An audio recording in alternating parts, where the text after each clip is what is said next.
Eighth greatest player ever, never the best player in the world. People get very mad at me. Show me the year. Show me the season. Now get this. The NBA's all-time leading scorer, Kareem Abdul-Jabbar, his career high was 55 points. Kobe did 55 points in the second half alone. Now, he's the NBA scoring champ. He's the best player in the league at that time.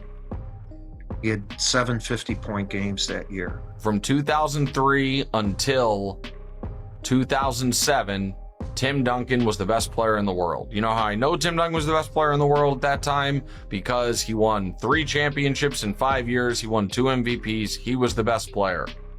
That's interesting. That's very interesting.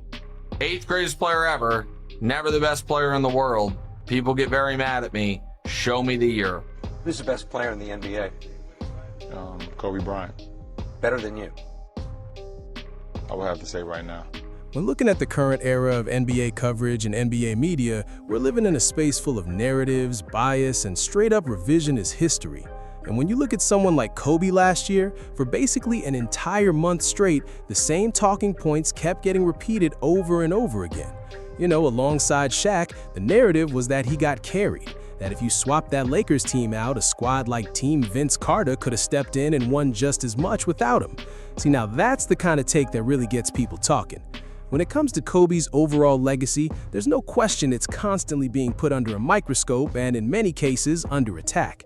And when you zoom in on one of these media vultures, you've got Nick Wright. Nick Wright, of course, a heavy LeBron-focused commentator and a complete clown in the eyes of critics, and his latest take isn't even really new. He's been pushing this same argument for years, claiming Kobe and his 2009-2010 Lakers run was somehow never the dominant force people remember, and even arguing at points that he was once overrated as the best player in the league. People get so mad at this take, but the problem with this take is I know it is correct. Can we agree that since LeBron took the Cavs to the finals in 07, he's been the best player in basketball? Not even close. That's a 9-year run.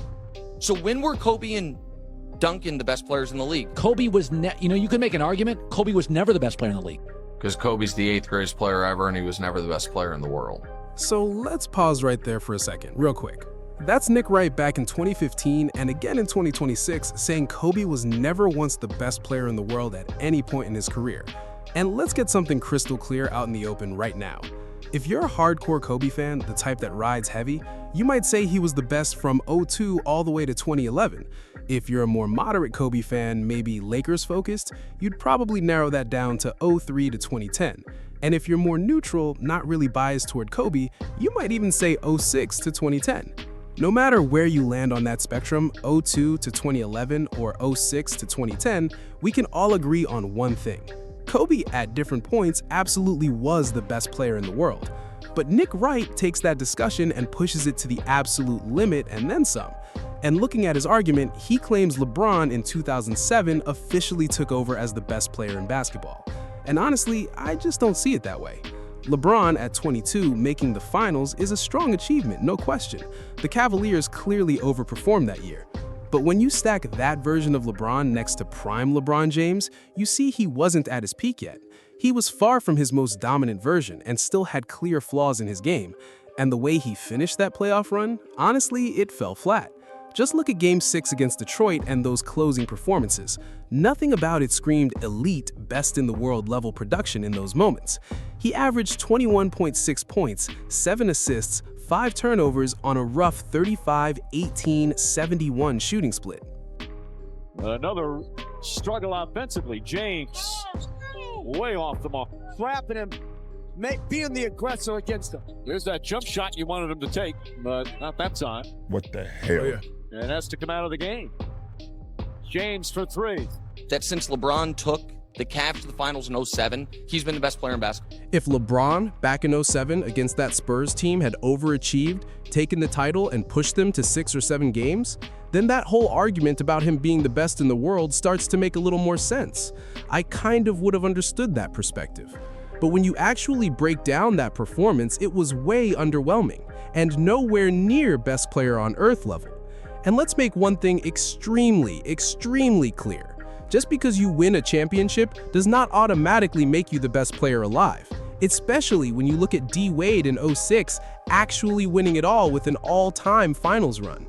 Nobody after that series was calling Kobe Bryant the second best shooting guard in the NBA behind D. Wade. So in 2007, for LeBron James, it's kind of the same exact situation. A strong playoff run for a 22-year-old rising star, that's impressive, no question. But calling it the best in the world just doesn't sit right when you compare it to Kobe in 06 and 07. That version of Kobe was a completely different level, way more complete as a player, putting up 34 points per game, 6 rebounds, and 5 assists on 46, 35, 86 splits. Kobe in those 2 seasons, in that weird post-Shaq gap era, was a back-to-back scoring champion, back-to-back All-NBA first team, and All-Defensive first team. And when you talk about pure scoring ability, you're looking at an all-time peak. He had 29 games of 40-plus points, 12 games of 50-plus points, and even cracked 60 4 different times. Kobe in 06 and 07 was an all-time offensive peak, and specifically that 2006 season stands as one of the greatest guard peaks ever, right there in the conversation with Michael Jeffrey Jordan. Right now, he's in the top 4 of the pantheon of great players.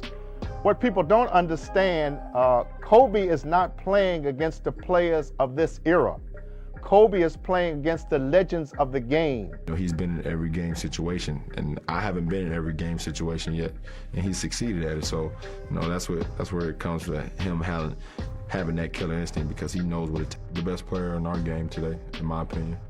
The way that he approached the game every night and the way he carries his team, to try to win basketball games is unbelievable. For Kobe in the mid-2000s, right after Shaquille O'Neal left, it was definitely a strange stretch of his career.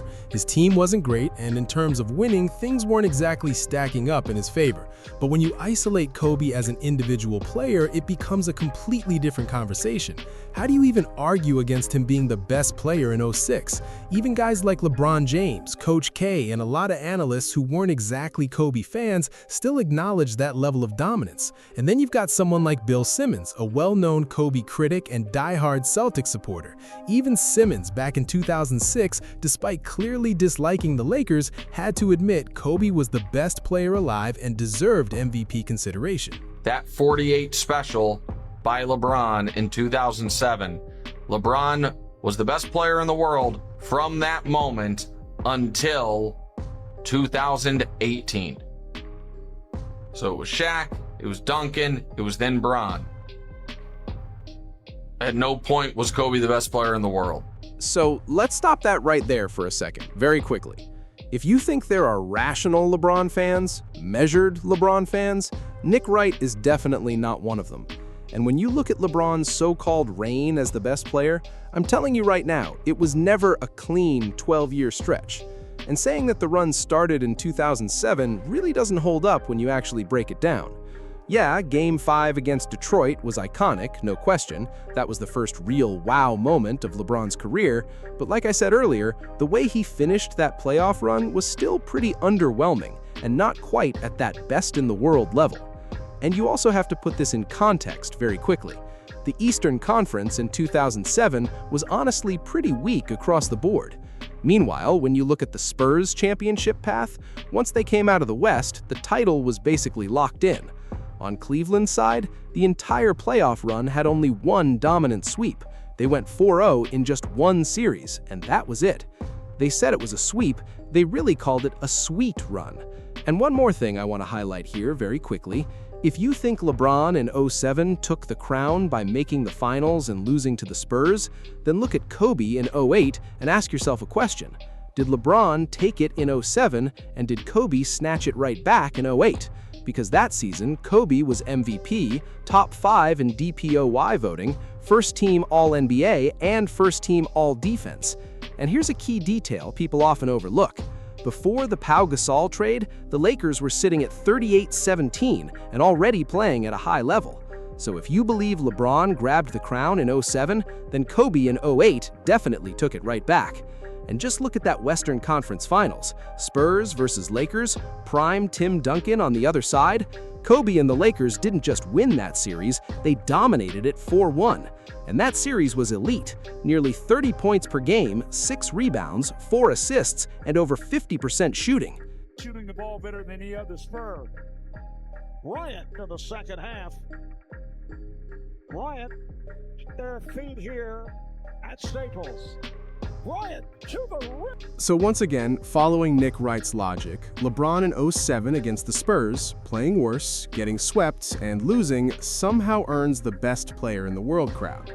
But then Kobe in 2008, being MVP, first team all-defense, and actually taking down the Spurs in a dominant series, suddenly doesn't carry the same weight, and that's where the logic falls apart. That right there is where it starts to sound completely inconsistent. And then when you look at 2009 and 2010, that's when Kobe really starts to cement himself as the clear best player in the world. Those weren't just playoff runs, they ended with championships. And a key detail here is exactly who he had to go through in those finals. He beat Orlando and Boston, two teams that had both taken down LeBron's Cavaliers in those same playoff windows. 8th greatest player ever, never the best player in the world. People get very mad at me. Show me the year. Show me the season. LA wins the 2009 NBA title. The Lakers repeat back-to-back titles. So look, this video right here is honestly pretty low-hanging fruit, because if you ask 99.9% of fans, they'll tell you Kobe had at least 1 year where he was the best player in the world. The only person who really argues otherwise at that extreme level is Nick Wright. And in my opinion, the reason why people get pushed is simple. They're built for clicks, views, and attention. And this specific take, one of the most questionable arguments I've ever heard. So yeah, if that was the goal, you got the engagement, but at the same time, you end up looking like an idiot who's left with egg on their face. As always, thanks for watching. Hope you enjoyed it, and I'll catch you next time.